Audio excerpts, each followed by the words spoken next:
Bonjour à tous, chers internautes et chers téléspectateurs, et bienvenue dans votre édition spéciale. Nous vous présentons aujourd'hui cette émission pour vous parler d'un sujet qui préoccupe le corps médical depuis plusieurs décennies et qui continue à faire des ravages et reste, bien que curable, l'une des causes majeures de mortalité en Afrique. Le thème de cette émission spéciale est Stop paludisme, faisons reculer le paludisme. C'est une maladie qui tue et qui est causée par un parasite transmis aux humains par une piqûre de moustique femelle, l'anophèle. Pour vous donc aujourd'hui cette émission spéciale consacrée à la maladie dans laquelle des spécialistes et experts expliquent le cycle de la maladie, présentent les symptômes mais avertissent surtout aussi sur les dangers de l'automédication. Vous aurez également des témoignages et des partages d'expériences diverses pour nous rappeler tous à la vigilance, les images. Je suis victime de ça. Même présentement, comme vous voyez le bras là, j'étais même sous perfusion. J'ai eu le paludisme parce que je suis AS. C'est nous qui portons les gènes drépanocytaires. Donc, je suis toujours malade du paludisme. Je crois que c'est l'expérience la mieux partagée en Afrique, parce que c'est une maladie qui est très fréquente ici. Je me souviens même plus du nombre de fois où j'ai contracté le palu. En tout cas, c'est une maladie qui, je sais, est très dangereuse. Oui, j'ai déjà eu plusieurs fois. Il y a des formes différentes. Des fois, c'est beaucoup de fièvre, des courbatures et ça fatigue beaucoup pendant plusieurs jours. Donc c'est vrai que ça peut être assez dur, quoi. Le paludisme est une maladie généralement très désagréable parce qu'il y a des nausées, il y a des maux de tête. Il y a la fièvre, donc généralement ça vous empêche de mener à bien vos activités. Les courbatures, tellement vous sentez tellement froid, généralement même en soirée. Parfois en journée vous avez l'impression que tout va déjà bien et en soirée c'est la catastrophe. Les maux de tête, les violents maux de céphalée et aussi l'hyperthermie. Plusieurs fois nous avons le palu avec les enfants. Le corps chauffe, la tête fait mal, les articulations font mal. Oui. Ça commence parfois avec une fatigue générale, des violents maux de tête. Et parfois aussi un peu de fièvre. Au niveau du Gabon, nous avons eu en 2019 797 278 cas de paludisme, donc 591 décès. En termes de morbidité, nous dirons que nous avions 22,28% en 2019 et les hospitalisations représentaient 37,39% et la mortalité était à 6,73%. Je suis Madame Sawadro Ida. Je suis chargée de programme au réseau Accès aux médicaments essentiels, qui est une ONG qui œuvre en faveur de la société civile qui est basée au Burkina Faso. Je suis également la coordonnatrice de la plateforme régionale Afrique francophone du Fonds mondial. Il faut dire que le paludisme fait partie des pandémies qui sévit beaucoup au Burkina Faso. Et selon les données statistiques de 2018 du Système national d'information sanitaire, c'est le premier motif de consultation au Burkina Faso. Et nous avons près de 39,25% de taux de motif de consultation et 41,36% de motifs d'hospitalisation. Et nous avons également 17,22% de taux de décès de paludisme. Ce qui fait que c'est une maladie qui est assez préoccupante pour nous, les Burkinabés. Et quels sont les facteurs de cela? Nous avons notamment les faibles taux d'accès à l'assainissement au sein du Burkina. Et nous avons également la résistance du paludisme aux antipaludismes et des vecteurs aux insecticides. Et également l'attitude et les pratiques non favorables de la population. Malheureusement, nous avons des cas d'insalubrité, etc., qui donnent vraiment une force à la maladie qui sévit dans notre pays. Et nous voyons que face à cela, le gouvernement tente d'engager des initiatives et en collaboration notamment avec toutes les parties prenantes. Les décideurs travaillent en collaboration avec le privé, le secteur privé, avec les partenaires techniques et financiers et également avec les organisations de la société civile pour que nous mettions ensemble en synergie des actions pour booster cette maladie hors du Burkina Faso. Il faut dire que le réseau accès aux médicaments essentiels a plusieurs outils en faveur de la lutte contre le paludisme. À travers notamment le premier outil qui est la plateforme régionale Afrique francophone du Fonds mondial, qui est une plateforme qui a été mise en place par le Fonds mondial, dont la mission est d'œuvrer en faveur d'un meilleur engagement de la société civile dans les processus du Fonds mondial.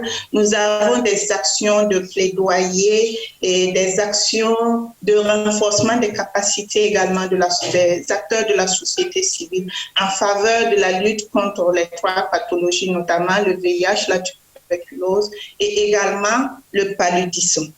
Au sein du Burkina Faso, nous avons ce qu'on appelle un task force de la société civile pour la lutte contre le paludisme, dont le RAM est l'un des leaders. Et à travers ce task force, nous faisons également des actions de plaidoyer à l'endroit des décideurs pour une meilleure prise en compte des besoins de la population, pour aussi une meilleure subvention de la lutte contre le paludisme dans notre pays, au Burkina Faso. Et nous menons également des actions telles que des conférences de presse, des émissions radio-télévision, et nous participons aussi à d'autres actions publiques en l'endroit en faveur de la lutte contre le paludisme. Nous avons également au sein d'IRAM ce que nous appelons l'Observatoire citoyen sur l'accès des services de santé, qui est un dispositif de veille permettant de relever les dysfonctionnements dans le cadre de la lutte contre le paludisme, le VIH et d'autres pathologies, et ensuite de faire des plaidoyers auprès des décideurs en faveur de la lutte contre cette pathologie. Donc, nous participons également aux activités du Programme national de lutte contre le paludisme, notamment à travers l'organisation de la commémoration de la Journée mondiale de lutte contre le paludisme. Voici ramasser quelques actions que le RAM mène en faveur de la lutte contre le paludisme au Burkina Faso. Il faut dire qu'à travers l'Observatoire citoyen sur l'accès des services de santé, nous menons des activités de sensibilisation au sein des organismes sanitaires, au sein des districts sanitaires, parce que nous avons des points focaux qui sont placés sur place là-bas et qui recueillent les attentes des populations, des patients, des usagers, mais également ils font des sensibilisations auprès de ces usagers pour leur faire connaître leurs droits et également leurs devoirs, pour leur faire montrer comment lutter contre notamment les pathologies telles que le paludisme. Et nous utilisons pour cela des boîtes à images. Nous faisons également des causeries éducatives. Et comme je le disais tantôt, nous organisons également des émissions radio, télévision pour la lutte contre le paludisme. Nous avons également mis en place une ligne verte pour les usagers afin tous ceux qui ont des problèmes lors de leur visite dans les centres de santé puissent appeler pour soulever ces problèmes pour qu'ensemble nous puissions remonter ces dysfonctionnements auprès des autorités sanitaires. Donc voilà quelques moyens que nous utilisons pour sensibiliser les populations dans le cadre de la lutte contre le paludisme. Les femelles moustiques responsables du paludisme pondent leurs œufs dans l'eau stagnante, même propre et même s'il y en a peu. Les flaques, les récipients, les objets creux, ainsi que les puits sont des lieux de ponte pour les moustiques. Il est donc essentiel de boucher les flaques d'eau, de couvrir tous les objets creux pouvant contenir de l'eau, comme les récipients, ou le puits pour éviter la multiplication des moustiques. Attention également à couper les herbes hautes où vivent les moustiques.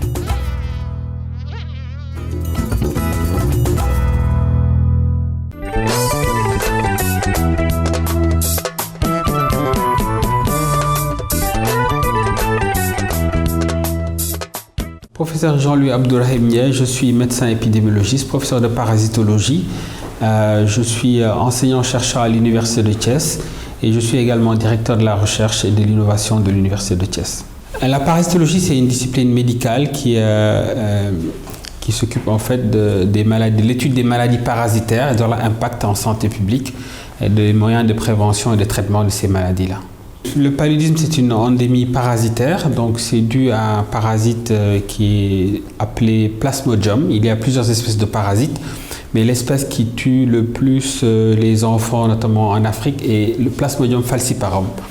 Donc c'est une maladie parasitaire fébrile qui est due à ce parasite, qui est transmise à l'homme par la piqûre d'un moustique appelé Anophèle, femelle, infecté. Donc c'est quand le moustique est infecté par ce parasite qu'il le transmet lors d'un repas de sang et le parasite est transmis par la salive.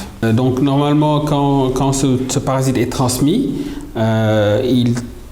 injecté par la salive, il pénètre dans la peau, il passe directement au niveau du foie où il va séjourner pendant à peu près 10 à 15 jours. On appelle cette phase une phase hépatique. Ensuite, le parasite va sortir du foie pour aller dans le sang et donc infecter les globules rouges.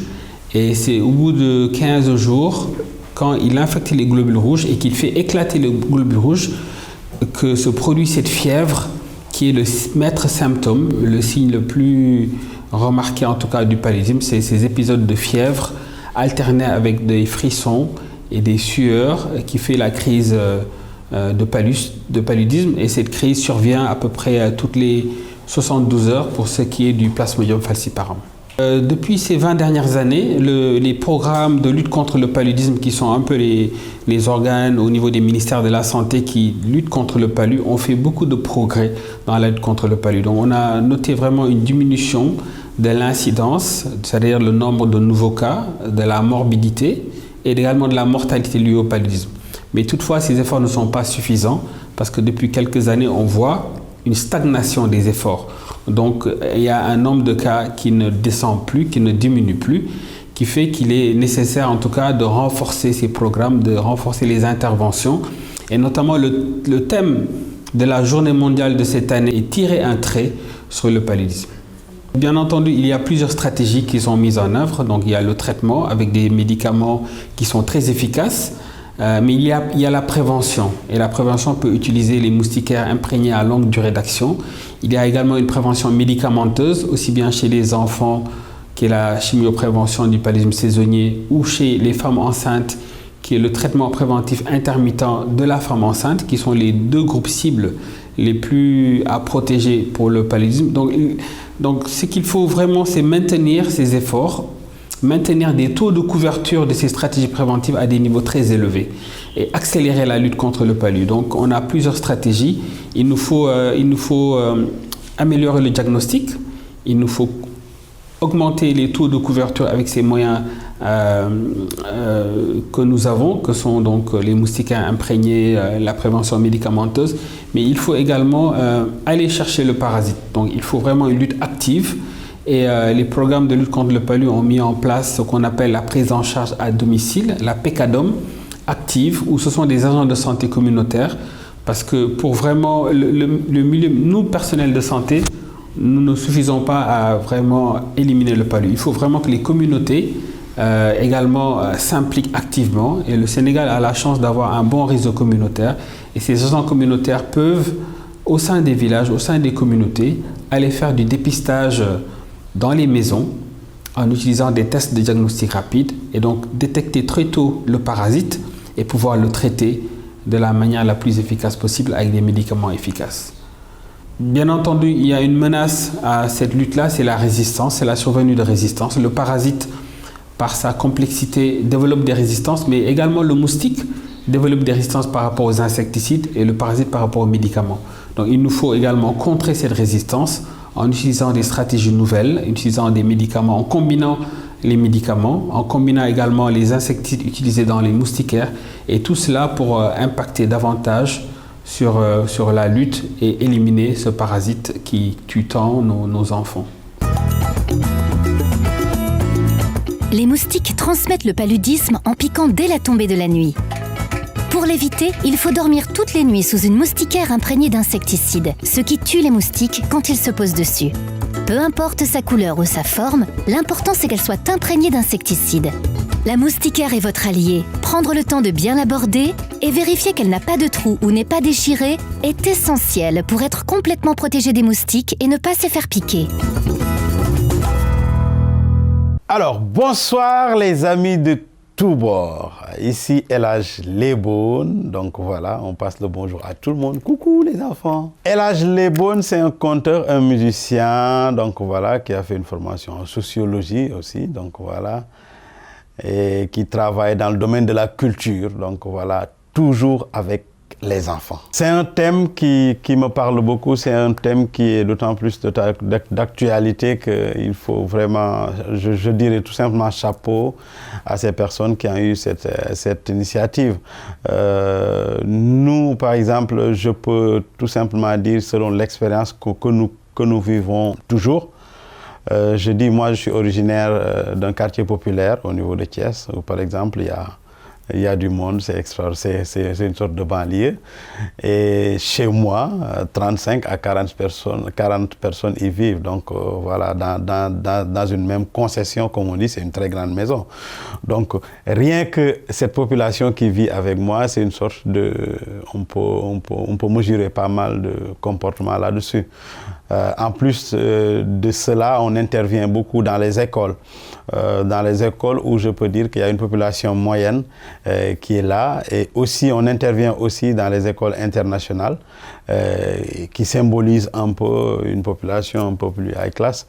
Mais pour tout ça, je me dis que chez nous, dans notre quartier populaire, tu as l'impression que le palu n'existe pas. Les gens savent que le palu est là, mais ils ne sont pas conscients des dangers que ça peut faire. Donc voilà, et quelque part, on fait une erreur de dire qu'ils ne sont pas conscients. Je dirais tout simplement qu'ils ne connaissent pas, parce qu'au fur et à mesure, quand on parle avec eux, parce que je fais on se rassemble souvent, je fais des contes pour les enfants, quand j'en fais, je prends des thèmes comme le palu, par exemple, et tout ce qui gangrène ces populations. Quand on leur parle, après, ils vont se dire, ah bon, ah, donc c'est ça. Ce qui veut dire que quelque part, c'est pas qu'ils ne sont pas conscients, mais qu'ils ne connaissent pas. Donc faire une sorte de propagande ou bien une sorte de travail pour aller vers les populations et leur parler du paludisme, je dis tout simplement chapeau. Ça, c'est quelque chose qui est vraiment humanitaire et vraiment de high class, de high level, comme disent mes amis les enfants. Donc voilà, il y a une autre population sur la petite côte où, par exemple, je fréquente beaucoup avec des structures et tout ça. Eux, ils sont bien conscients que le palu existe, mais de temps à autre, ils l'oublient. Vu cette situation qui a fait qu'il y a un autre danger qui est un peu plus pris en compte. Et pourtant, moi, je dis quelque part qu'il n'est pas plus dangereux que le paludisme. Donc voilà, les gens ont tendance à oublier le palu. Mais à chaque fois, il est là pour nous rappeler qu'il est bien là, avec ses envoyés spéciaux, les moustiques et tout ça. Donc voilà en gros ce qu'on peut dire de ça et ce que nous vivons, toujours en contact avec les enfants, surtout les enfants, souvent ils oublient ça. Donc voilà, il faut que les parents puissent les aider un peu et leur rappeler ça. Mais si les parents l'oublient, comment faisons-nous? Mes amis, on doit y être. Les thèmes qu'on a déjà abordés, moi je vous dis que c'était extraordinaire parce que déjà il y a des enfants, quand je parle de Marie, qui me dit que son petit, qui a 3 ans, fait à chaque fois et m'appelle moustique déjà. Donc ça veut tout dire. Psychologiquement, on a fait une sorte de tâche dans la conscience de ces enfants-là et leur dire que, par exemple, c'est toujours dangereux. Que ce soit les moustiques, il faut toujours utiliser les moustiquaires imprégnés. Il faut prendre en charge nos mamans qui sont en état de grossesse. Il faut bien nettoyer et quelque part, un environnement qui est sain favorise la santé. Donc voilà, et mettre des moustiquaires partout, barricader partout pour que les moustiques, l'anophèle femelle ne passent pas. Je me dis quelque part que quand on a fait cette sorte de campagne, vraiment c'était très bien parce que les enfants me relancent toujours sur ça parce qu'ils ont toujours ça sur Internet et tout ça. Et à chaque fois, quand j'interviens dans les écoles, il y a des enfants qui m'interpellent pour me parler de ça. Donc je dis tout simplement, vraiment chapeau, c'est quelque chose qu'il faut renouveler et continuer et perpétuer. Voilà le mot pour mes amis les enfants et pour toute la famille. Parce que quelque part, au début, je me dis que donc voilà, c'est pour les enfants, mais les parents sont aussi derrière. Parce que comme on dit en Wolof, donc si on veut les parents, il faut savoir dialoguer avec les petits. Donc quand on a les petits, on a les parents. Chapeau d'avoir eu ces cibles et donc voilà, il faut que ça continue. Le germe du palu, c'est la nouvelle femelle. Et comme nous autres, nous n'avons pas de moustiquaires, on est tellement victimes de ça. Généralement, même parfois, nous sommes encore au salon, les moustiques nous piquent. On entre, on se couche, on n'a rien avec quoi se protéger. Le moustique nous pique. Ce qui fait que tous les temps, même les enfants que vous voyez là, eux tous, ils étaient malades. En début de saison pluvieuse, là, c'était la catastrophe chez moi. C'est la piqûre d'un moustique appelé Anophèle femelle. Je sais que ça vient d'un moustique. Donc c'est quand on se fait piquer par un moustique. Après, je pense que c'est un moustique spécial qui doit être porteur d'un virus. Et puis ça nous arrive aussi quand on est fatigué, le virus nous attaque plus fort. Bon, les causes du paludisme en général, donc il y a les moustiques, surtout les moustiques. Parfois, ce sont les eaux stagnantes, les herbes autour de la maison.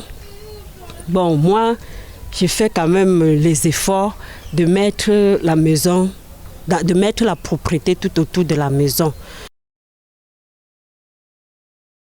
Oui, les méthodes de prévention, nous devons éviter de vivre près des eaux stagnantes. On doit toujours évacuer ça tout autour de nos maisons. Oui, les herbes, on doit débarrasser tous les herbes tout autour des maisons. Se protéger sous une moustiquaire, quoi. D'abord, je pense qu'il faut déjà utiliser la moustiquaire imprégnée, déjà.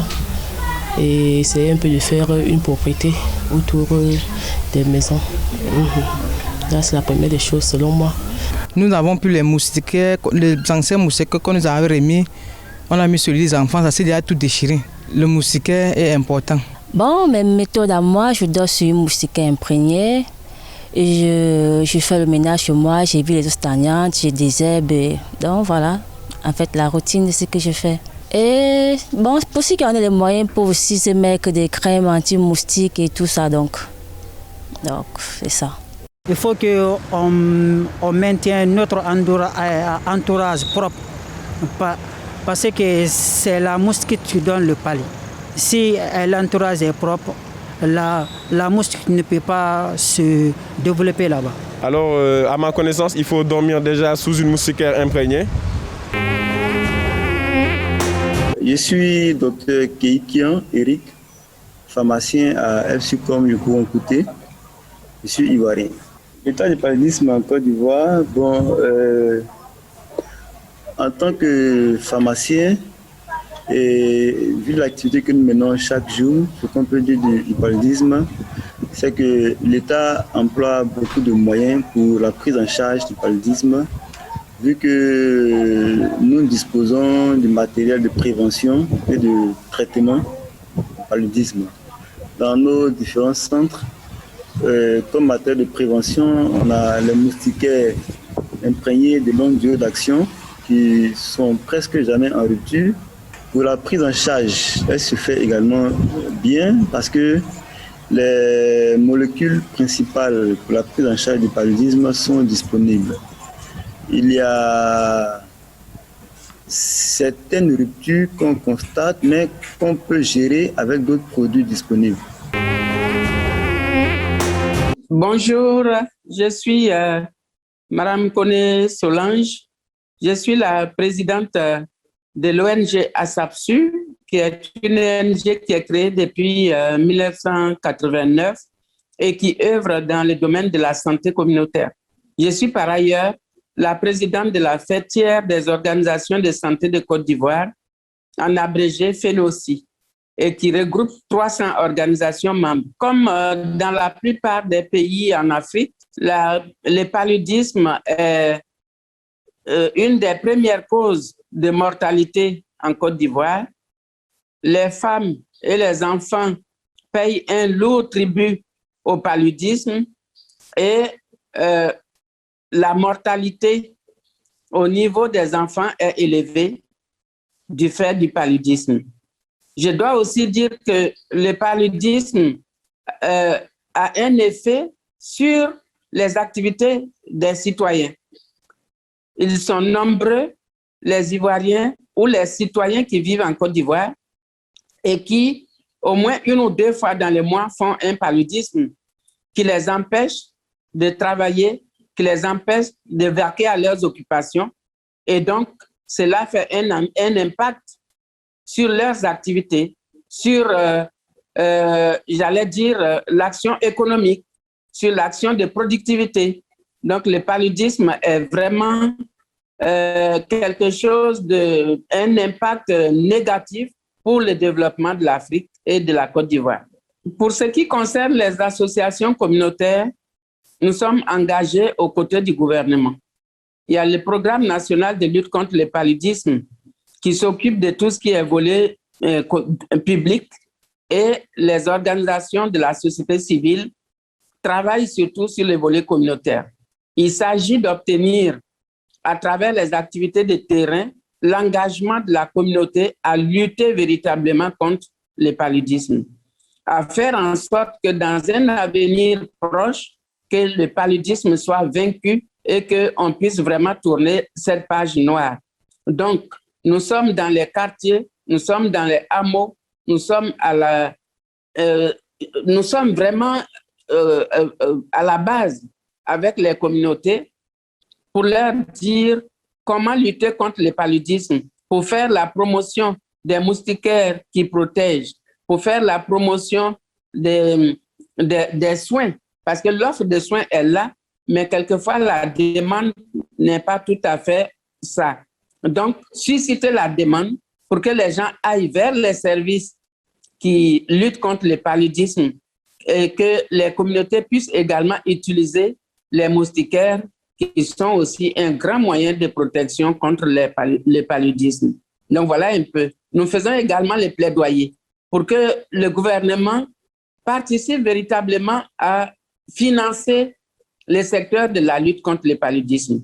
Il faut noter au passage que c'est le Fonds mondial qui octroie la grande partie des fonds, ce qui est très bien. Nous saluons le Fonds mondial, mais il est important, hyper important, que nos pays s'engagent à financer parce que c'est eux d'abord qui ont le rôle régalien de donner la santé aux citoyens, donc de faire en sorte que les Ivoiriens soient en bonne santé. Le gouvernement doit investir dans la lutte contre le paludisme. Donc, ces plaidoyers, en tant que communautaire, nous les faisons. Pour le moment, la population pense qu'il est normal que ce soit comme ça qu'on agisse, c'est-à-dire, quel que soit celui qui apporte les fonds, les populations, elles reçoivent les activités comme ça. Mais il faut qu'on leur dise que si les financements ne sont pas réguliers, que si l'État ne débourse pas aussi, qu'un jour, le Fonds mondial se retire, malheureusement, ça sera la catastrophe pour nous. Et donc, il faut qu'on soit ensemble, communauté et acteurs communautaires, pour, dans le cadre de la lutte, pour vraiment arriver à vaincre le paludisme. Le soir, les moustiques sont attirés par la lumière dans les maisons. Ils y entrent par les portes et les fenêtres ouvertes. Installer un grillage à toutes les fenêtres et vérifier qu'il n'est pas abîmé empêche les moustiques d'entrer dans la maison, même quand la lumière est allumée. Attention à ne pas oublier de fermer la porte. Les populations camerounaises sont vraiment confrontées à cela, puisque le paludisme, c'est un très important problème de santé en Afrique en général et au Cameroun en particulier, puisque c'est tous les jours que le paludisme tue. Près de la moitié des hospitalisations sont dues au paludisme. Est-ce que d'après vous, les populations camerounaises sont assez informées sur le paludisme? Les populations sont suffisamment informées. Il y en a qui n'acceptent peut-être pas, puisque l'homme camerounais est devenu méfiant. Moi, en tant qu'agent de santé communautaire, je fais de mon mieux, je sensibilise. Je fais les visites à domicile. Avec ces descentes régulières sur le terrain pour la sensibilisation, est-ce que vous avez l'impression que le message passe? Il y a un grand changement de comportement de ce côté-là.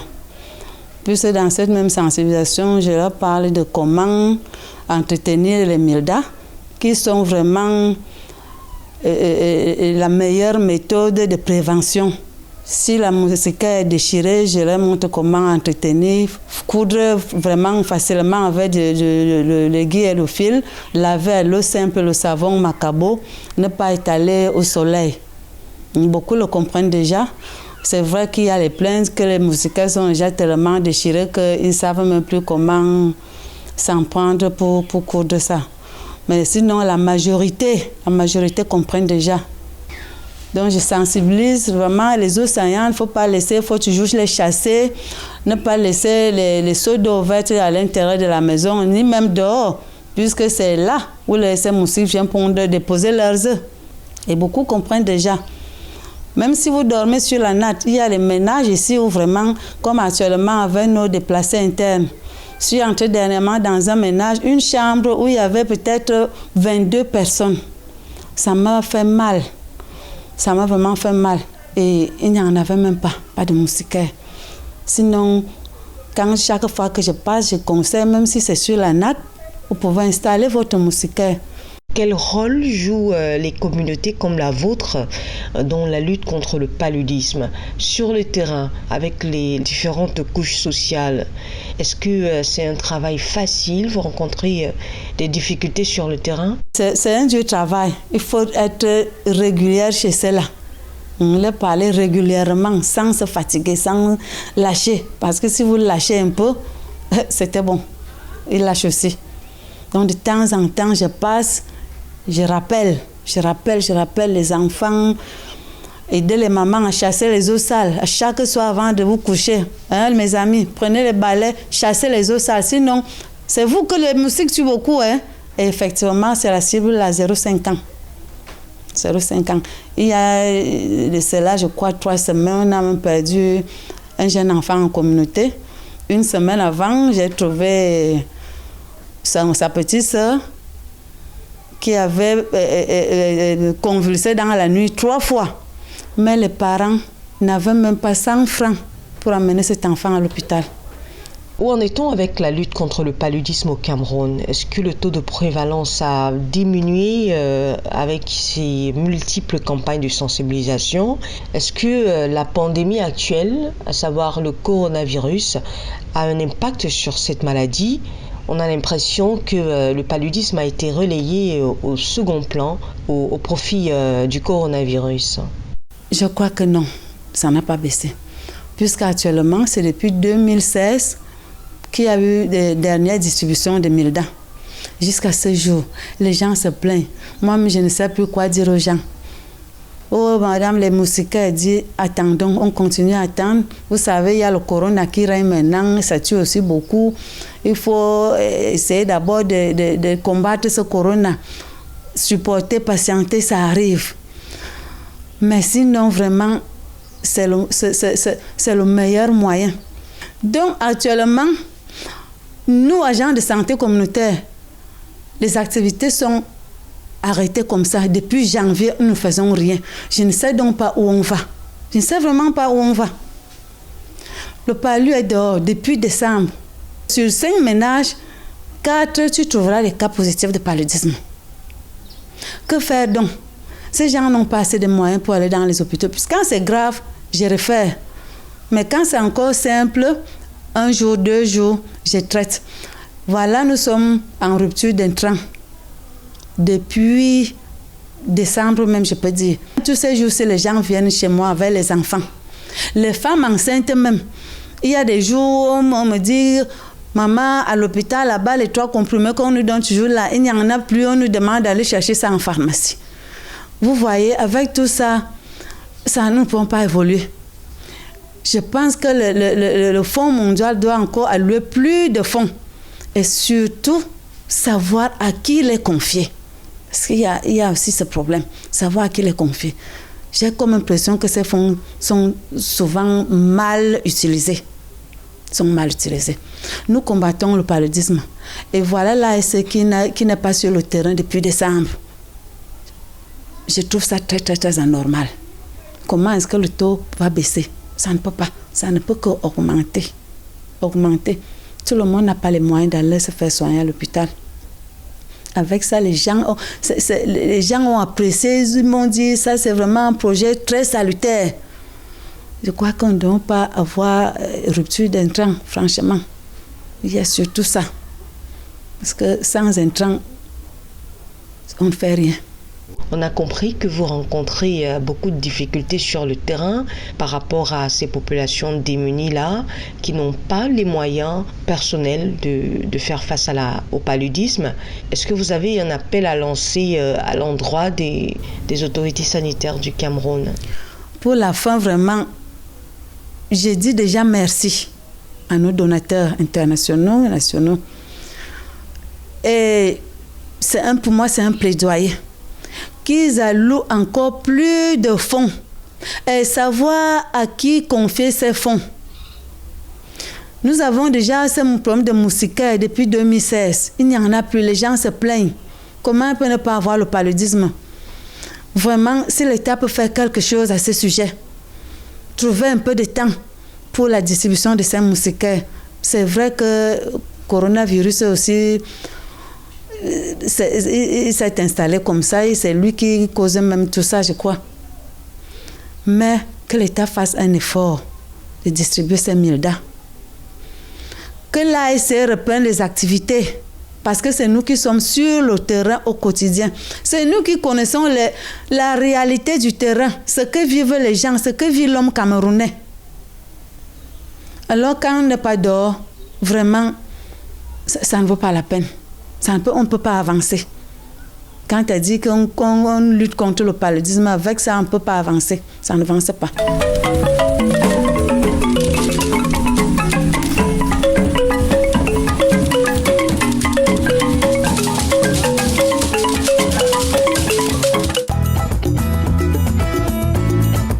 Pour lutter contre la multiplication des moustiques, les campagnes de fumigation sont menées régulièrement dans les maisons. L'objectif pour le technicien est de vaporiser de l'insecticide sur les murs et les plafonds pour tuer les moustiques présents et empêcher que d'autres n'entrent. Actuellement, au Bénin, le paludisme est la première cause de consultation au niveau des centres de santé et a une forte endémie dans le pays avec des variations au niveau des départements. Et nous avons dans la ligne de la couverture sanitaire universelle la distribution des moustiquaires imprégnés tous les 3 ans afin de prévenir cette maladie-là. Au niveau du Bénin, l'agent pathogène du paludisme le plus répandu est le Plasmodium falciparum, qui est à l'origine de 98% des cas de maladie du paludisme et qui est lié aussi à une forte morbidité et une mortalité importante.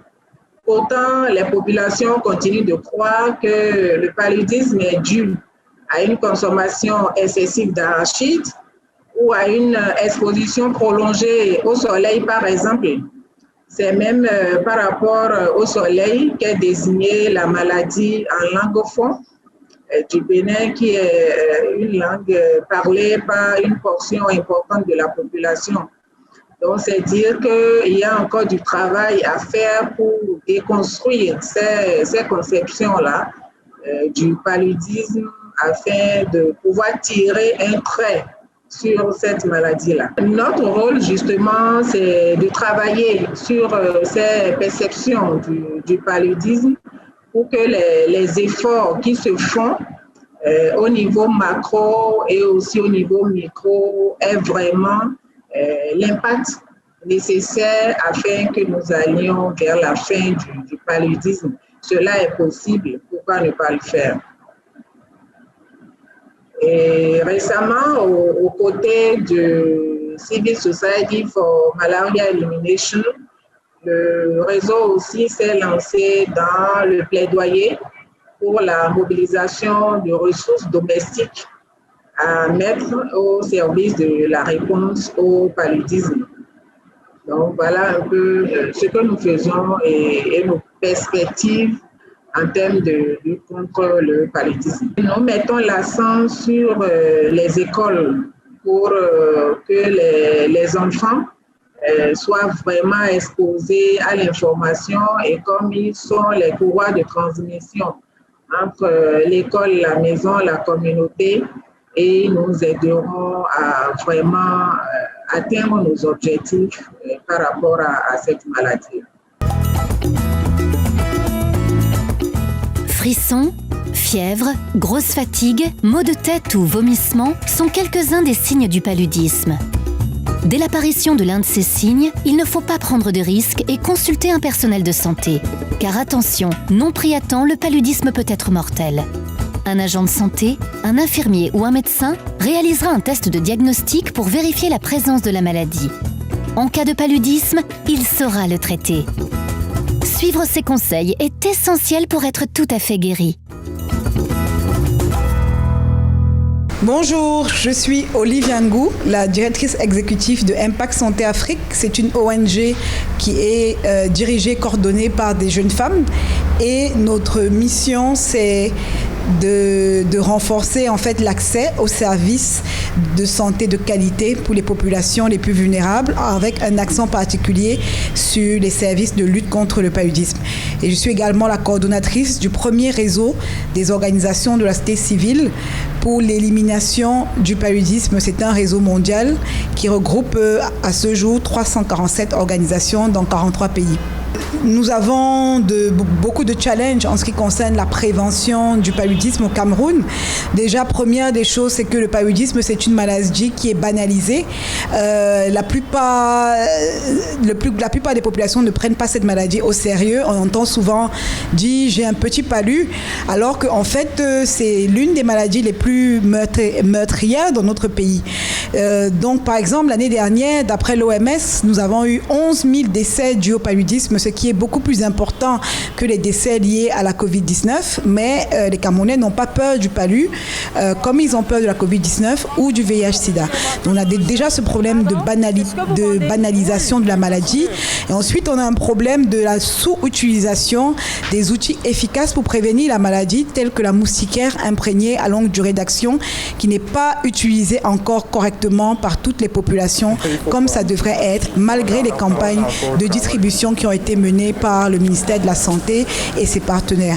Donc on a ensuite, en troisième lieu, évidemment, c'est l'environnement.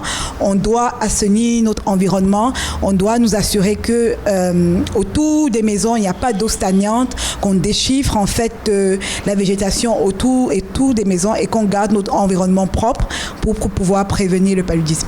Quand on pose la question aux populations dans la rue, beaucoup sont au courant de ce que c'est que le paludisme et comment le prévenir, mais on ne comprend pas pourquoi ça reste l'une des principales causes d'hospitalisation dans le pays. Un problème de suivi chez les populations ? Bon, oui, les populations sont informées, on va dire, parce que les études ont démontré que le Camerounais connaît, quand on demande aux Camerounais comment se transmet le paludisme, ils savent que ça se transmet par la piqûre d'un moustique appelé Anophèle femelle. Quand on demande comment prévenir le paludisme, ils savent que c'est à travers l'utilisation des moustiquaires imprégnés, l'assainissement de l'environnement, la prise du traitement préventif intermittent pour la femme enceinte. Ils savent, ils ont ces connaissances, ils sont informés, mais le problème se trouve au niveau de l'utilisation et au niveau de l'action. On a les connaissances, mais on ne passe pas vraiment à l'action pour se protéger contre le paludisme. Aujourd'hui, on remarque qu'on a environ 43% de la population qui utilise et dort sous moustiquaire imprégné chaque soir. Ça veut dire qu'on a encore près de 60% des populations qui n'utilisent pas la moustiquaire imprégnée. qui utilisent d'autres méthodes. On sait qu'il y a des insecticides, il y a des appareils qu'on branche, il y a plusieurs méthodes qu'ils utilisent. Mais ces appareils-là, il faut les acheter tout le temps, il faut les utiliser tout le temps, alors que la moustiquaire imprégnée, on l'a pour 3 ans et elle est très efficace. Elle est non seulement une barrière physique, mais aussi une barrière chimique parce qu'elle tue le moustique qui se pose dessus. Maintenant, il y a d'autres moyens de prévention, comme la pulvérisation intradomiciliaire. Ça, c'est pour des sites spécifiques, mais ces produits également restent chers, ne sont pas encore accessibles pour toutes les populations. Donc, nous recommandons en termes de prévention du paludisme, c'est vraiment l'assainissement de l'environnement, mais aussi l'utilisation correcte de la moustiquaire imprégnée. C'est un geste simple, mais un geste barrière qui est très efficace contre les moustiques qui donnent le paludisme. Nous jouons plusieurs rôles dans la lutte contre le paludisme. Le premier rôle que nous jouons, c'est de nous assurer que nous faisons remonter les besoins des populations au niveau des prises de décision. C'est important que les populations qui sont affectées par le paludisme, les communautés les plus vulnérables, soient impliquées dans les prises de décision, dans l'élaboration des stratégies de lutte. Donc, nous sommes très, très fiers de travailler avec le ministère de la Santé pour élaborer les stratégies efficaces de lutte contre le paludisme. Mais nous avons aussi un rôle dans le suivi, dans la mise en œuvre, mais aussi le suivi de ces stratégies et de ces programmes. Est-ce que les campagnes de moustiquaires arrivent vers les populations les plus vulnérables dans les villages les plus reculés? Est-ce que la communication est disponible en langue locale pour les populations qui ne parlent ni le français ni l'anglais? Est-ce que ces populations-là, est-ce que les mamans savent aujourd'hui que le traitement et le diagnostic du paludisme simple sont gratuits pour les enfants de moins de 5 ans? Et je parle seulement du médicament et du test qui sont gratuits. Est-ce que la population est au courant de toutes ces informations? Donc notre rôle, c'est de nous assurer que les populations sont informées, mais aussi que nous remontons les besoins des populations au niveau des instances de prise de décision. Au Cameroun, le taux de mortalité dû au paludisme a sensiblement diminué d'après les chiffres, mais le nombre de malades va crescendo. Dans certains hôpitaux, les populations se plaignent d'une prise en charge qui n'est pas totalement gratuite dans certains établissements sanitaires publics et même de la mauvaise répartition des moustiquaires imprégnés au sein des communautés pendant les semaines de campagne de lutte contre le paludisme. L'État est innocent dans tout cela. Est-ce un problème de politique générale ou alors un problème de moyens financiers? Oui, alors au Cameroun, il faut dire qu'entre 2000 et 2015, le Cameroun, comme beaucoup de pays, a fait d'énormes progrès dans la lutte contre le paludisme avec une réduction de la mortalité de près de 50% en 15 ans seulement. Malheureusement, depuis 2015, les progrès stagnent. C'est-à-dire, même si on a une diminution du nombre de décès, mais on a quand même toujours une augmentation des cas. Ça veut dire que nous devons redoubler d'efforts et nous devons mobiliser les fonds domestiques nécessaires. L'État doit investir plus dans la santé, dans la lutte contre le paludisme. Nous sommes très loin des objectifs de la conférence de 2001 de Abuja qui demandait à chaque État d'investir 15% de son budget dans la santé. Aujourd'hui, au Cameroun, on investit moins de 5%. Alors, si on investit moins de 5% dans la santé, comment est-ce qu'on pourra avoir des progrès remarquables dans la lutte contre le paludisme ou alors d'autres pandémies émergentes, même comme la COVID-19? Donc, c'est important déjà d'augmenter la mobilisation des fonds et de pouvoir donc accélérer les efforts. Parce qu'aujourd'hui, l'OMS rapporte qu'il y avait en 2019 7 millions de cas de paludisme au Cameroun et 11 000 décès. 11 000 décès, ceci est inacceptable, c'est inadmissible, parce que le paludisme, c'est une maladie qu'on peut prévenir et qu'on peut guérir en 3 jours seulement. Donc, il est inadmissible que nous ayons encore 11 000 décès liés à une maladie qu'on peut guérir en 3 jours. Pris à temps et avec le médicament approprié, le paludisme se soigne. Après diagnostic, l'agent de santé, l'infirmier, la sage-femme ou le médecin peut fournir les médicaments ou une ordonnance pour aller les chercher à la pharmacie. Ne pas acheter de médicaments au marché ou dans la rue. Ils peuvent être faux, de mauvaise qualité ou inefficaces. Ils sont dangereux. Attention, même en cas d'amélioration rapide, l'arrêt du traitement avant la fin ne permet pas une guérison totale. L'automédication aussi est l'un des maux que l'Afrique doit essayer de combattre. Parce que même si, hormis le domaine du paludisme, les gens ici ont tendance à se faire soigner eux-mêmes quand ils ressentent quelques symptômes. Et des fois, ils font fausse route par rapport à la maladie. Donc, il y a des faux diagnostics qu'ils se font. Et ça aussi, ça peut créer d'autres complications et les créer d'autres problèmes. Automédication, bon, si on connaît bien le bon médicament, ça va. Par contre, les faux médicaments, ça c'est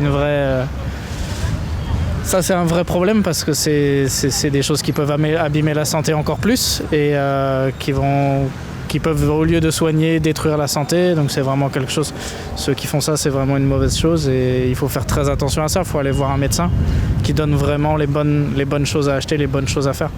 Ça, c'est le plus important. Il faut faire attention avec les médicaments qu'on vend sur la route là. Vraiment, il y a un danger. Il faut toujours aller à la pharmacie acheter ces médicaments. Les faux médicaments, il y a certains qui vendent ça. Bon, ça, c'est pas bon. Je donne conseil à tout le monde pour s'il tombe malade, il part à l'hôpital. L'automédication, déjà, c'est quelque chose de contradictoire et de très mauvais pour la santé. Dans la mesure où je crois qu'il y a des gens qui ont été formés pour ça, pour nous prescrire des médicaments, qui ont fait de longues études universitaires. Donc, ce n'est pas tout un chacun qui peut se lever et dire que tel médicament est bon pour moi ou non. Surtout sur la base qu'on a déjà consommé ce médicament auparavant pour les mêmes symptômes.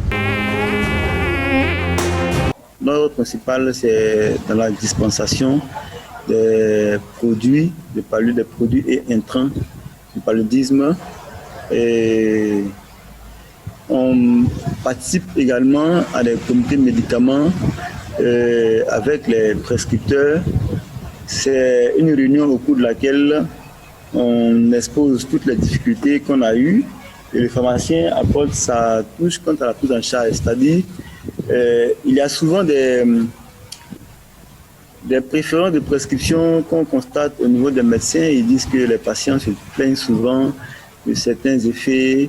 Bon, à notre niveau, on essaie de remonter un peu les informations au niveau supérieur. Et on intervient en tant que gestionnaire de stock et puis également on joue la pharmacie au lit du malade, si vous voulez. C'est un peu le rôle du pharmacien. Nous sommes des pharmaciens hospitaliers, donc on est à la fois au lit du malade, on est à la fois à la dispensation, on intervient dans la prise en charge aussi du paludisme. L'automédication n'est pas toujours conseillé parce que le patient n'est pas vraiment formé au diagnostic de l'affection qu'il a. Il peut avoir des suspicions, de peur que le traitement soit raté et de peur que les médicaments également aient des effets néfastes sur l'organisme. C'est mieux de prendre le médicament lorsqu'il est indiqué.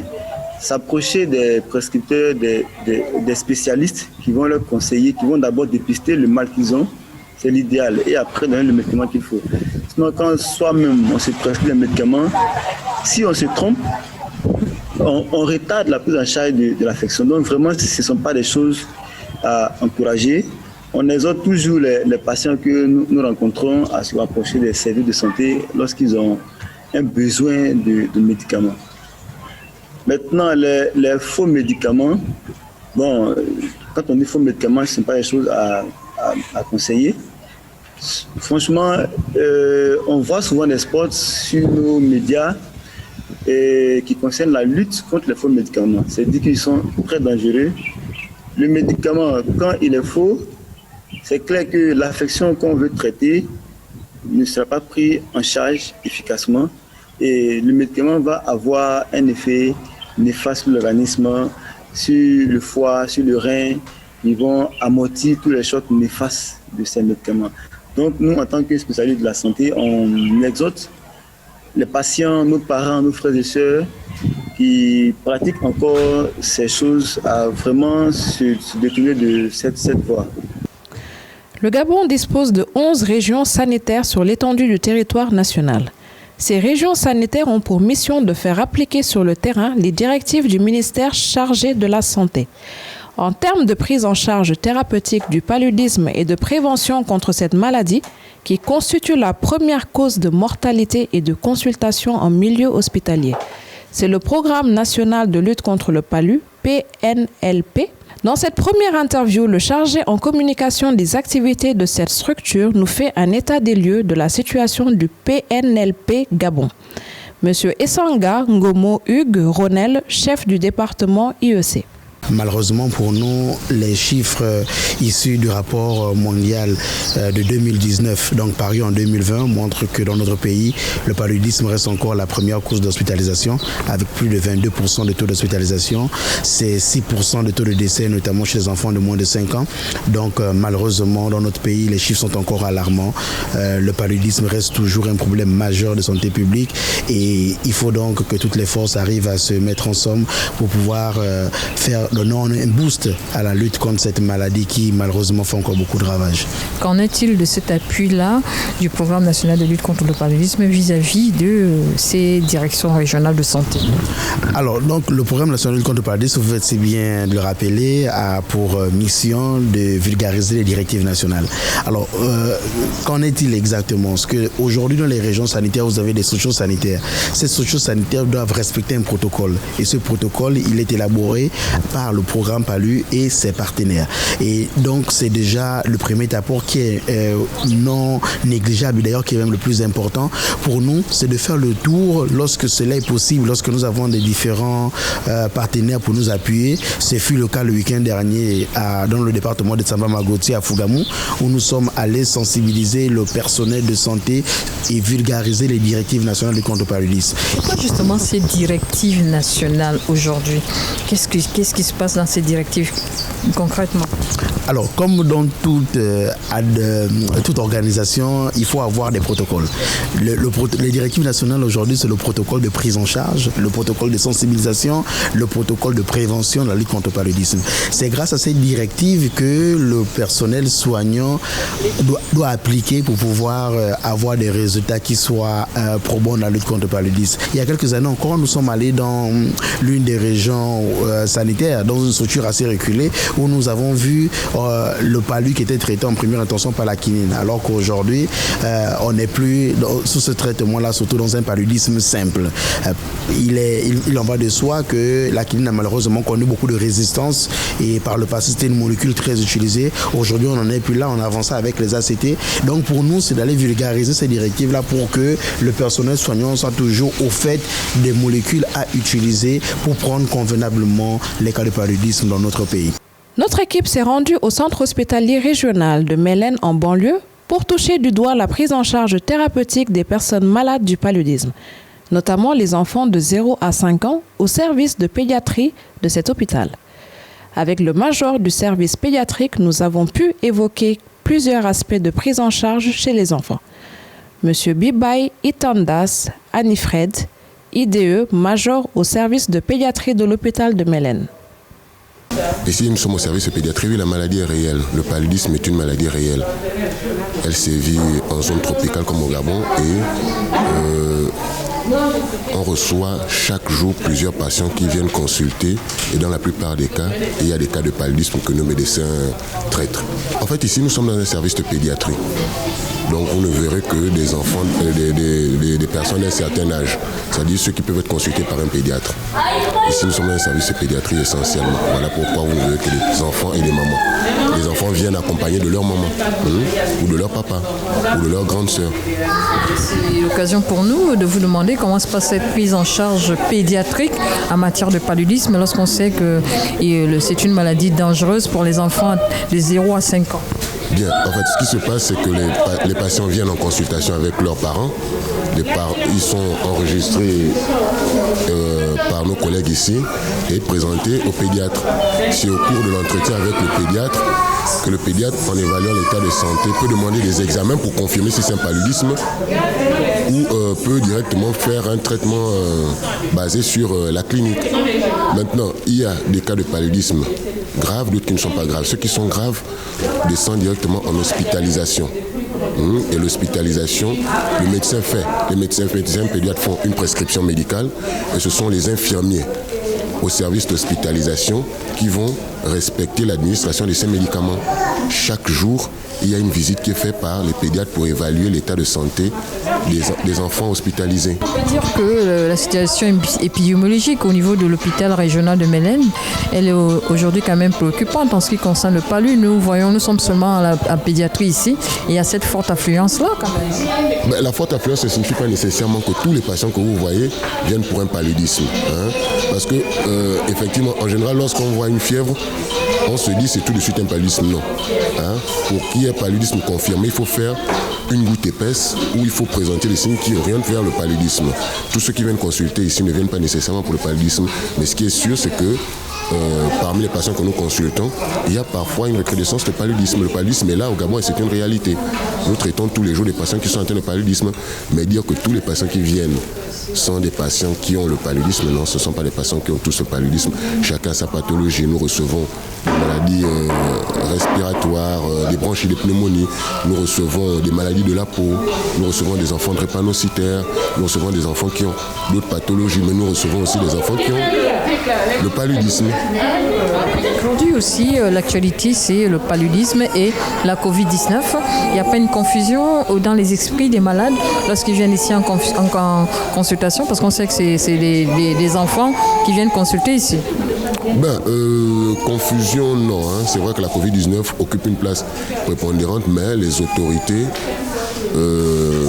font bien la distinction. On sait qu'il y a la Covid, mais nous savons aussi qu'il y a d'autres pathologies à côté. La Covid est traitée dans des structures spécifiques, avec des protocoles spécifiques, mais cela ne doit pas empêcher de recevoir d'autres patients, parce qu'il y a d'autres pathologies en dehors de la Covid. Sauf que comme c'est une maladie dite, un problème dit de santé publique, il occupe en ce moment beaucoup de nos esprits, mais nous ne devons pas oublier qu'il y a aussi d'autres pathologies qui sont elles aussi mortelles, dont le paludisme, vous avez dit chez les enfants de moins de 5 ans, de 0 à 5 ans.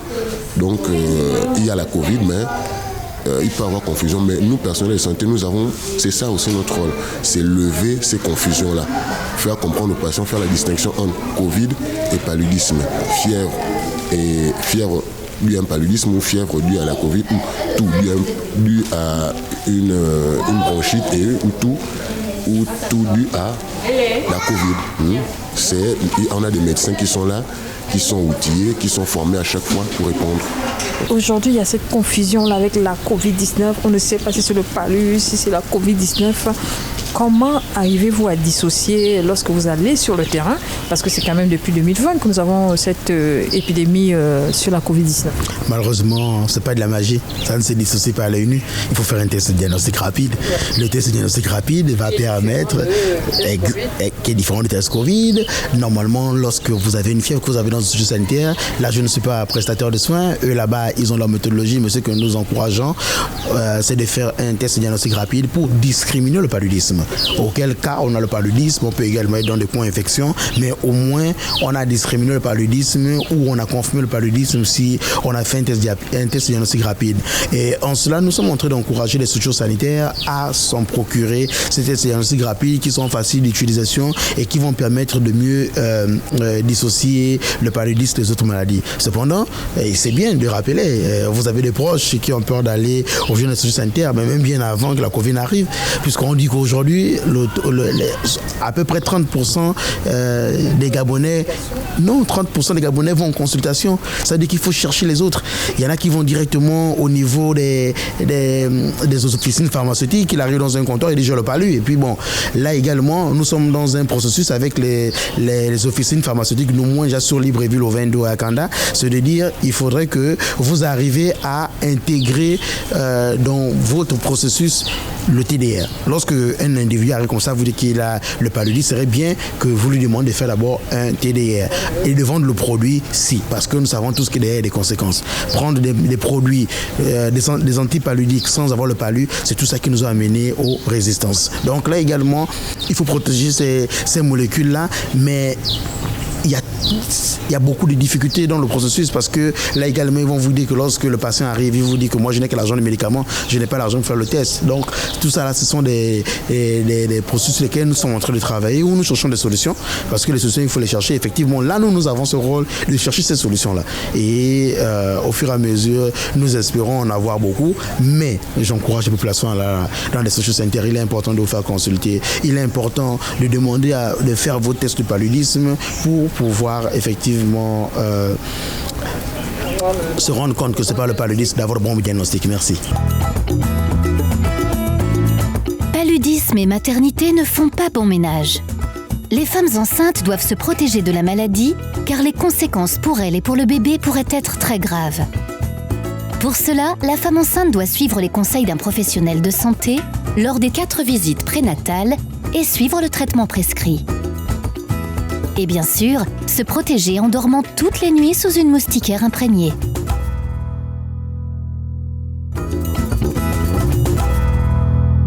Je suis Madame Bigué Bamboj, je suis sage-femme, présidente de l'Association nationale des sages-femmes d'État du Sénégal et je suis également la maîtresse sage-femme de la maternité de l'hôpital Aristide Le Dantec.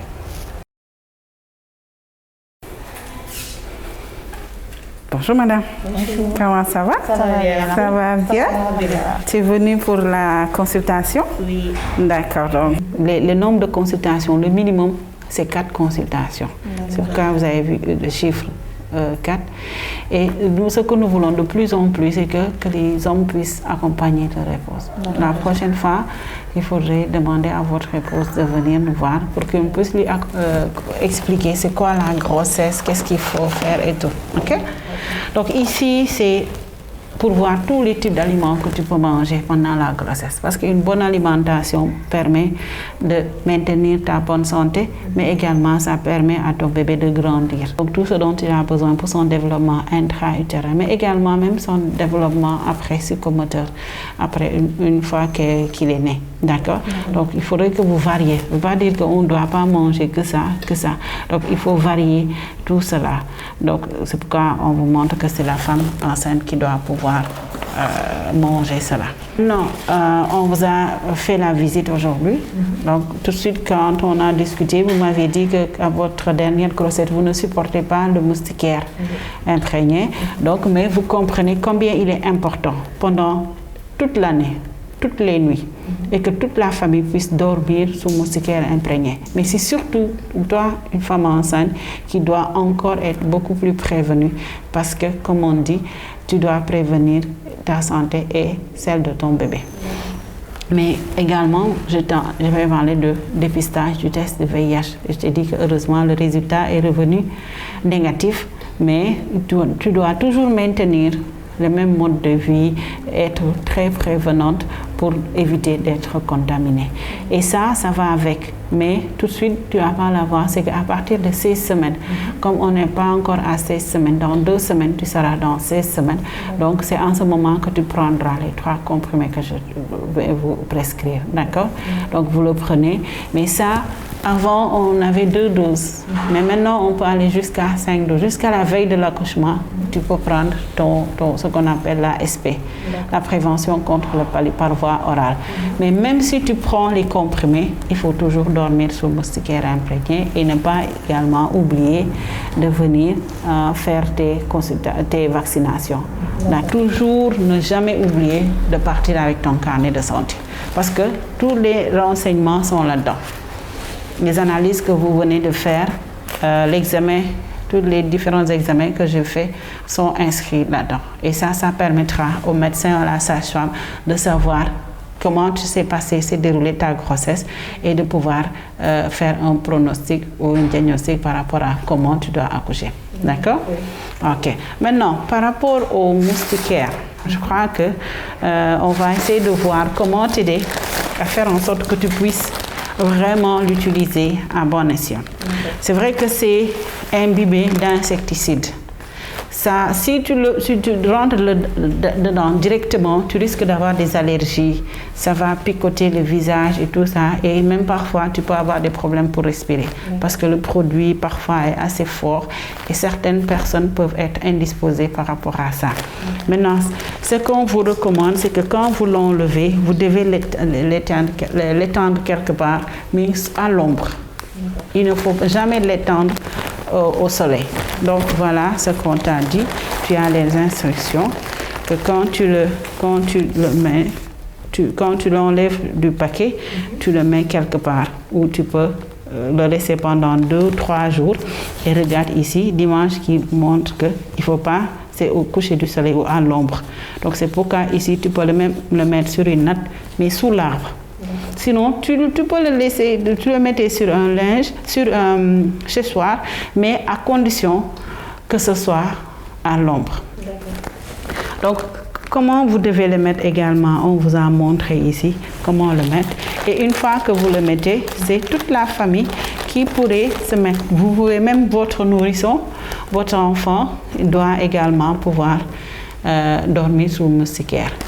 Maintenant, une fois que vous le laissez sécher, à l'air libre. Donc, tout l'excédent d'odeur et tout ça, ça va disparaître.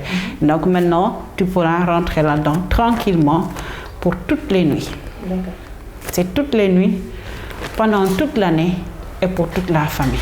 Vous-même, après l'accouchement, vous devez continuer à dormir sous moustiquaire avec votre bébé.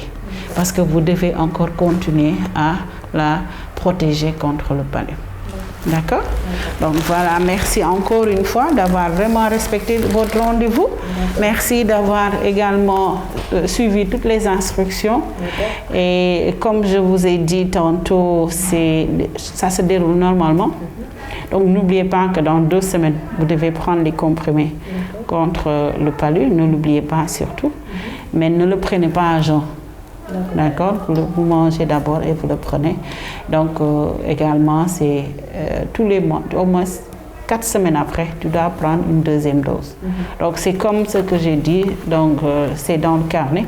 Maintenant, par rapport aux instructions que je viens de te donner, tu verras également dans le carnet. Toutes ces images que tu as vues là sont inscrites dans le carnet, qui te permettra de te rappeler qu'est-ce qu'il faut faire, quand est-ce qu'il faut le faire et comment il faut le faire. En fait, vous m'avez parlé d'étaler la moustiquaire avant l'utilisation.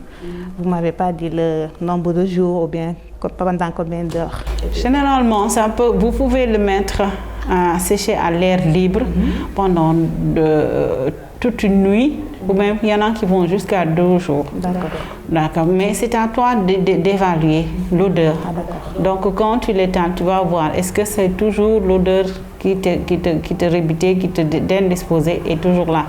Quand l'odeur n'a pas disparu complètement, vous pouvez encore le mettre un 2e jour jusqu'à 3 jours consécutifs. Et après, vous pouvez l'utiliser tous les jours sans aucun problème. Vous m'avez parlé aussi de SP. Je n'ai pas compris c'est quoi SP. En fait, je sais que c'est ça les SP. Mais la dernière fois, ma première grossesse, la sage-femme m'avait remis les médicaments. En fait, je les ai amenés à la maison. C'était un peu gros, je ne pouvais pas avaler. Bon, je suis restée 3 mois, 4 mois. Je n'ai pas pris les 12. À chaque fois que je les prenais, je les mettais à la poubelle. D'accord. Voilà, pourquoi nous, ce qui est recommandé même, c'est qu'on puisse le prendre devant nous pour qu'on s'assure que vous avez vraiment bien pris. Mais c'est pour vous éviter de le prendre. Mais comme vous avez dit ça, je crois qu'il vaut mieux que vous reveniez dans 2 semaines. Comme ça, on va pouvoir vous aider à le prendre. Mais comme je vous l'ai dit, il faut le prendre pas à jeun. Parce que si vous le prenez à jeun, ça va amener des problèmes gastriques. Vous aurez tendance à vouloir le rendre. D'accord. Et des comprimés, même si c'est gros, c'est des comprimés qui vont pas, ils sont faciles à avaler. Donc on verra même, est-ce que tu pourras l'avaler avec un jus de fruits. Donc tout ce qui te permettra de pouvoir l'avaler et de ne pas ressentir le goût amer et autres, c'est quelque chose qui est possible. D'accord. Mais sachez que c'est la seule chose qui peut vous prévenir contre le palu. En plus de dormir sur le moustiquaire. D'accord. Maintenant, et ça, c'est juste une fois le mois. Donc, vous le prenez une fois le mois, vous restez 4 semaines minimum avant de prendre une seconde dose. Parce que, comme je vous l'ai dit tantôt, des études ont montré que l'agent qui est responsable, qui donne le palu, pour ne pas l'appeler microbe, parce que ce n'est pas un microbe, mais celui qui est l'agent causal du palu, on l'a retrouvé dans le placenta du bébé. Donc c'est pour vous dire que même les nouveau-nés peuvent être infectés à travers leur maman. Donc vous, quand vous prenez le médicament, vous le prenez pour vous, mais n'oubliez pas que également vous avez en charge de protéger votre nouveau-né. Parce que autant une personne âgée, un adulte peut souffrir de paludisme et en mourir, donc a fortiori un bébé qui vient de naître. Donc vous comprenez que lui, il n'a pas assez d'éléments qui lui permettent de se protéger tout seul. Donc nous, en tant que maman, je dis nous parce que tu es une femme comme moi, donc nous sommes des mères, donc nous devons savoir comment faire pour nous protéger, mais également nous avons en charge la protection de notre famille. Donc de toute façon, ne vous en faites pas, nous vous aiderons vraiment à le prendre parce qu'il est nécessaire que vous le preniez, autant pour vous que pour votre bébé. Vous avez dit de dormir sous moustiquaire. Je pense que la moustiquaire c'est dans la chambre, c'est pas dans le salon, dans le véranda et tout ça. Est-ce que tu peux le mettre partout? Est-ce que je peux utiliser d'autres produits? Il y a des produits qu'on vend à la pharmacie. Je ne sais pas, la dernière fois vous m'avez dit de ne pas utiliser n'importe quel produit, il faut l'avis du médecin ou de la sage-femme. En fait, je voudrais savoir si je peux utiliser, il y a des sprays qu'on vend à la pharmacie. Je préfère que vous mettez votre moustiquaire parce que même si vous êtes au niveau de la véranda, vous pouvez mettre votre moustiquaire et mettre soit votre natte, soit un petit matelas.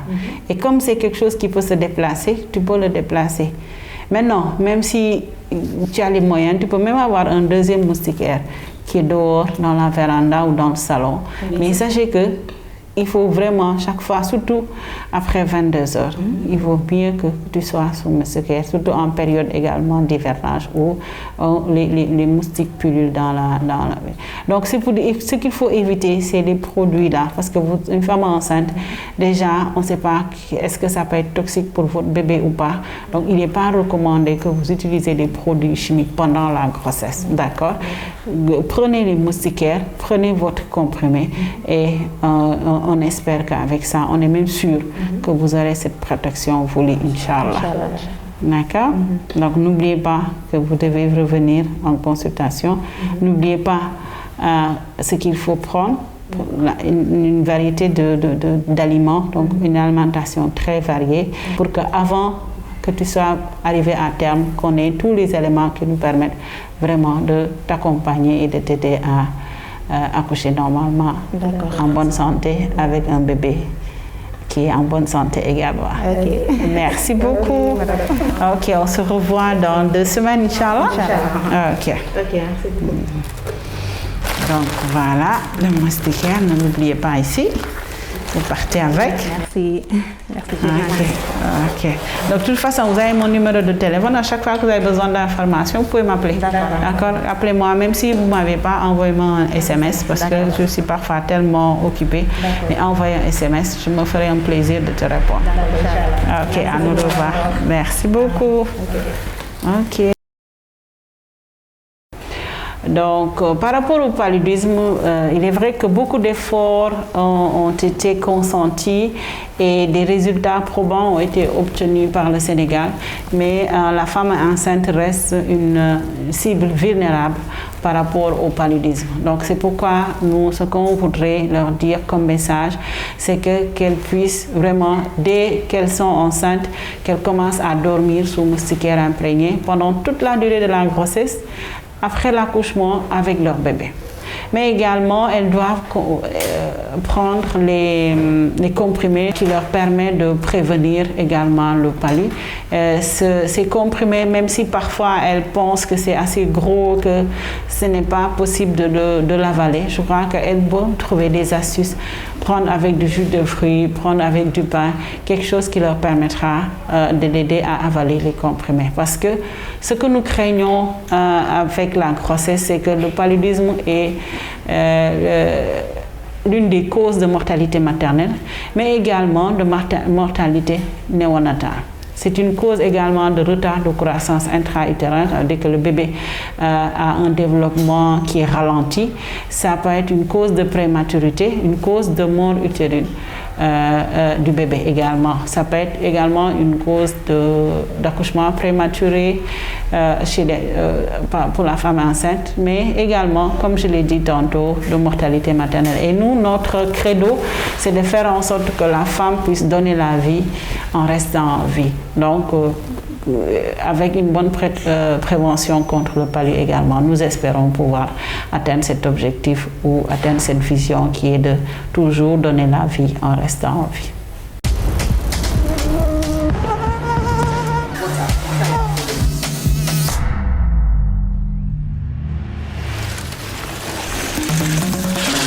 Malaria, we won't let you steal from us anymore.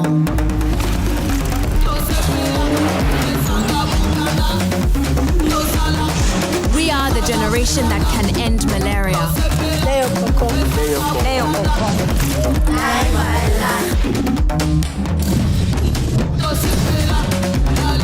Malaria, we are too strong for you. We're too bold for you. Malaria, we are too fast for you.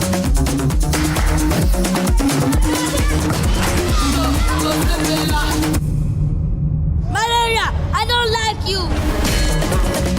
Two-Face. Too smart for you.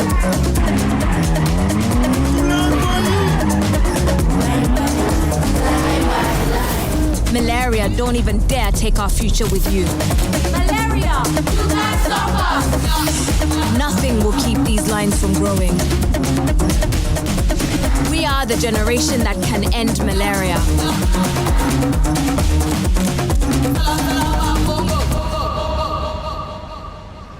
It's time to take our future back.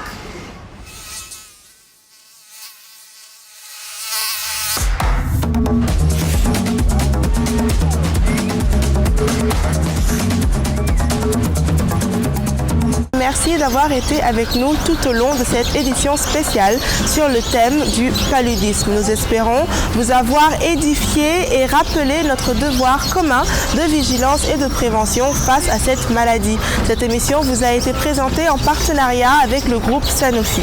Merci, prenez bien soin de vous. Bonne journée. Tu me piques, moi je dors pas. Tu es un salaud. Tu suces mon sang, tu amènes dans les usines où on fabrique du vin rouge. Tu es tout petit, tu tapes les grands. Tu es un bandit. Tu viens chanter à mon oreille sans avoir peur. Tu es un gêneur. Tu piques ma femme sans payer l'adultère. Tu es un escroc. Tu es romantique, tragique et tu es impudique. Tu chatouilles l'européenne, tu piques l'africaine. Tu es un raciste. Tu trompes la sentinelle, tu vas piquer monsieur le président. Tu es un assassin. Tu vas piquer le roi sans passer par le protocole.